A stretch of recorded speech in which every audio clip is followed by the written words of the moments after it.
What's up everyone? Today is a pretty exciting day because Elite, the manufacturer of a lot of the top smart trainers out there, has just unveiled their all-new square smart frame.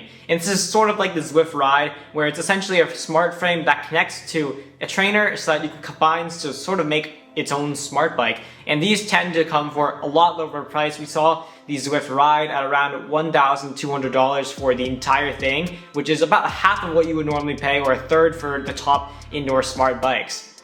Let's dive into the details. Firstly, let me go over some of the specs for this frame. It runs on a 2032 battery, so it does not need to be plugged in. You just have to replace a coin cell every now and then. It also fits riders from extra small to extra large. That's going to be heights 4'11" all the way to 6'6", so quite a range there. And we've got adjustable crank lengths with that. And that's a nice thing to see because the Zwift Ride unfortunately did not come with that. And I know for a lot of issues, people in my family included, just having that extra customizability with crank lengths really helps you get a better fit for your bike so that you don't have any pain. You can put out the maximal power possible. Now the key thing about this smart bike is that it's compatible with pretty much any app. All the controls are done through the Elite Square app, and it's not done through Zwift or anything like that with the Zwift Ride. So you can actually use this with pretty much any app. You can use it with MyWhoosh, you can use it with Zwift, you can use it with Ruby, any of those, because everything's being controlled with those handlebar shifters and with the Elite Square app, which is where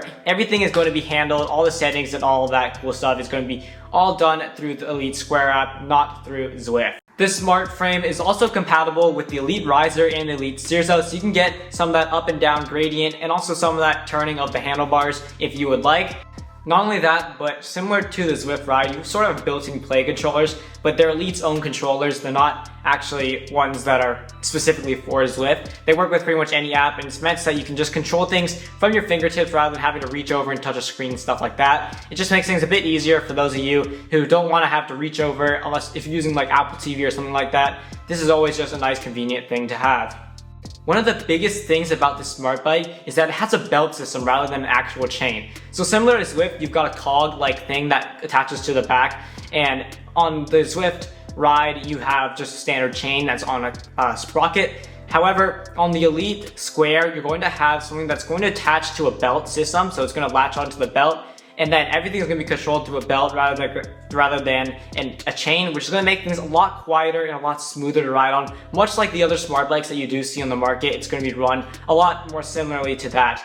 Not only that, but it's got customizable shifters, so you've got normal shifters with those two-finger paddles, and you'll be able to customize those to fit a SRAM-like feel or a Shimano-like feel, campy feel, anything you would like, and you can change all the gear ratios and everything. There's some preset ones you can select from. You can also customize your own, which is really cool to see. It's got a lot of customizability. Now, another huge thing about this smart frame is that it's compatible with any trainer. So long as they follow the FEC protocol standard hub, then it really should work, and you could just slide that extra piece in and everything will work just fine. You'll be off riding on your all-new smart bike, which is super cool to see, and I can't wait to test this out on my Tacx Neo 2T and on my Wahoo Kicker Core, see how things go.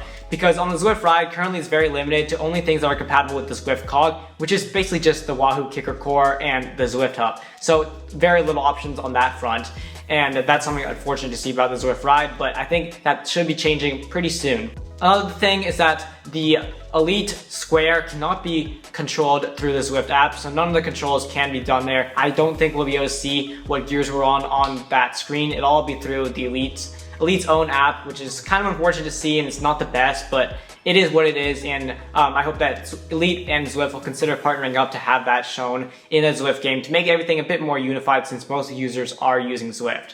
Now that I've shared some of the key details, I'm going to go over some of my thoughts on this smart frame. I'm really excited to test this out. I will have this in for testing later on in the fall, and I would really love to be able to use this on different bikes. That just makes things a lot easier and opens it up to a lot more than just the Wahoo user base. So people using Elite, people using Garmin trainers, people using Saris trainers, all of those people can hop on and buy this extension to their bike to make it essentially a smart bike. And I think that's a really cool innovation and something that's really great to see. And I will be very interested to see how this performs relative to the Zwift Ride, and also the pricing, because the pricing is going to be priced at 1,250 euros, which is quite pricey for just that frame part.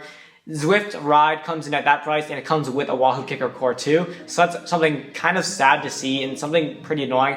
But Elite has been known to make more premium products, and that can be reflected in most of the pricing for most of their trainers.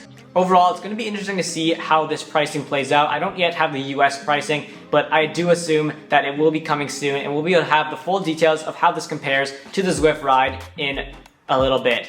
If you found this video useful or enjoyable to watch, please hit that subscribe button. And with that, thanks for watching, and you can check out my other videos on the Elite Avanti and the Elite Justo too. See you all next time. Ride on.